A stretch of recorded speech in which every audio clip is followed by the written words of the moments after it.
കുറച്ചു നാളായിട്ട് മാധവിക്കുട്ടിയുടെ എന്റെ കഥ എന്ന പുസ്തകത്തിന്റെ വായനപുരയിലാണ്. ഈ പുസ്തകത്തിൽ മിക്കയിടത്തും മാധവിക്കുട്ടിയുടെ അമ്മമ്മയെ പറ്റി പറയുമ്പോഴൊക്കെയും എനിക്ക് എന്റെ അമ്മച്ചിയെ തന്നെയാണ് ഓർമ്മ വന്നിരുന്നത്. സ്വന്തം പപ്പയോടും അമ്മയോടും ഉണ്ടായിരുന്നതിനേക്കാൾ മേലെയായിരുന്നു ഞാനും അമ്മച്ചിയും തമ്മിലുണ്ടായിരുന്നൊരു ആത്മബന്ധം.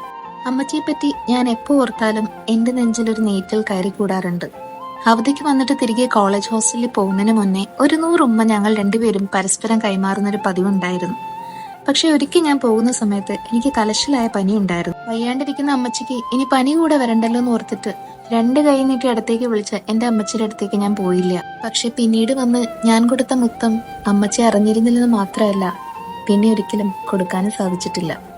ഇന്നിപ്പോ ആ ഓർമ്മകൾ എന്നിലേക്ക് വീണ്ടും വരാൻ കാരണം ജനൽപ്പടിയിലെ വിളക്ക് എന്ന അധ്യായമാണ്.